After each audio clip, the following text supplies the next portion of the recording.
Welcome back guys, welcome back to this advanced series which I am coming up, जहाँ पे मैं latest articles discuss करूँगा renowned publications के।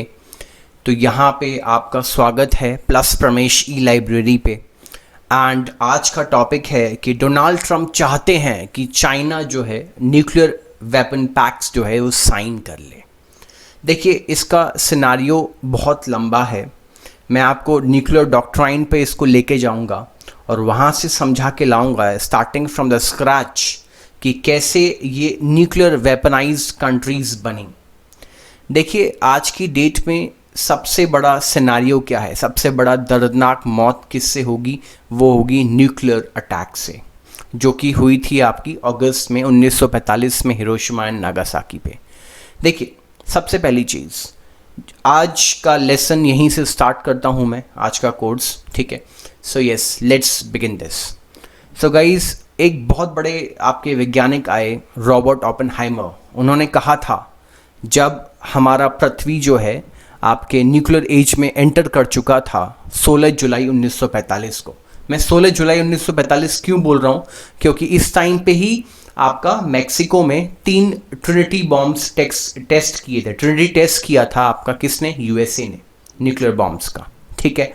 और इसके बाद सब्सिक्वेंटली आपके अगस्त में हिरोशिमा और नागासाकी पे अटैक हुआ और लोग वहाँ पे पिघल चुके थे। लोगों ने, आप लोग कह सकते हो कि लाइव उन्होंने हेल देखा था। इसीलिए रॉबर्ट ओपेनहाइमर ने एक स्टेटमेंट दिया था कि a few people laughed, a few people cried and most people were silent. So करीबन आप लोग कह सकते हो ये सिनारियो कैसे डेवलप हुआ आपका न्यूक्लियर इकोनॉमीज़ का।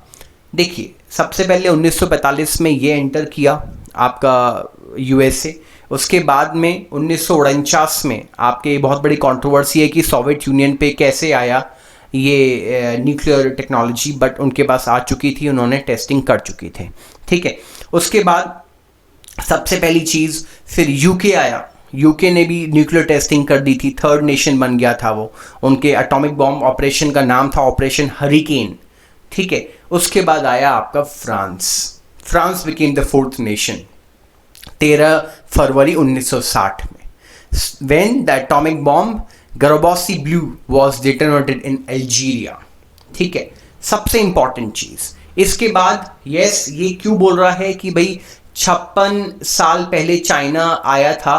बिकॉज 1964 में चाइना ने आपका एंट्री किया था न्यूक्लियर वेपनाइज कंट्रीज़ के रेस्पेक्ट में, और उन्होंने उनके अपने टेस्ट का नाम रखा था 596। सो इम्पॉर्टेंटली यहाँ पे क्या सिनारियो है कि हम लोग ये कह सकते हैं कि रिकॉग्नाइज न्यूक्लियर वेपन स्टेट्स में यूनाइटेड स्टेट्स है, आपका रशिया है, then your United Kingdom and your France and your China, and yes the states which are declaring the possession of nuclear weapons, उसमें आपका इंडिया और पाकिस्तान एंड नॉर्थ कोरिया आता है। देखिए पाकिस्तान को तो सपोर्ट दिया था चाइना ने, बट यस इंडिया ने एक बार ऑपरेशन आपका शक्ति किया था, ऑपरेशन शक्ति 1 पोखरण में, पोखरण टेस्ट में, जो कि इसमें हम लोग कामयाब नहीं रहे 1974 के रेंज में। और उसके बाद हम लोग 1998 में या 99 में, I am not correct about the year, वहाँ पे हम लोगों ने ऑपरेशन शक्ति किया 2, जो कि हम लोगों ने पोखरण में सक्सेसफुली न्यूक्लियर टेस्ट कर लिया था, और हम लोग न्यूक्लियर वेपन कंट्री बन चुके थे। जहाँ पे सबसे इम्पॉर्टेंट चीज़ क्या है कि ये थी कि हम लोग एक अलग सिनारियो में पहुँच चुके थे, जहाँ पे यूएसए ने भी हमें इकोनॉमिक सैंक्शंस लगाए थे, और यस डेफिनेटली हमें चाइना ने भी कुछ रिस्ट्रिक्शंस लगाई थी। तो अभी रीसेंट डिबेट चल रहा है कि चाइनीज सोशल मीडिया में about the number of warheads. Warheads मतलब होती हैं आपके जो माउंटेड जो मिसाइल्स होती हैं, ये वॉरहेड्स होती हैं। The country ought to amass has been striking off for this specificity. Now very important aspect here is that यहाँ पे 8 मई को एक सजेशन आया जहाँ पे चाइना को बोला गया कि China should expand its stockpile to 1000 nuclear weapons. देखिए एक बहुत बड़ा उनका मिसाइल बॉक्स है जिसे आप लोग बोलते हैं डोंगफेंग 41 DF-41, जिसकी स्पीड आप लोग देख सकते हैं कितनी ज़बरदस्त है, रेंज ज़बरदस्त है। पृथ्वी के किसी भी कोने में ये आपका घातक हो सकता है। और 10 न्यूक्लियर वॉरहेड्स पर मिसाइल हम लोग लगा सकते हैं इसमें, और ये किसी भी जगह पर एक पर्टिकुलर कोऑर्डिनेट पे 30 मिनट में पहुंच सकता है। तो इसीलिए यहाँ पे ये चिंता किसको सता रही है? ये चिंता सता रही है अमेरिका को, कि उन्होंने बोला कि हम लोग 100 DF-41S और इंक्लूड करना चाहेंगे, a new kind of intercontinental missile, जो कि अमेरिका को कैपेबल होगा कहीं पे भी हिट करने के लिए।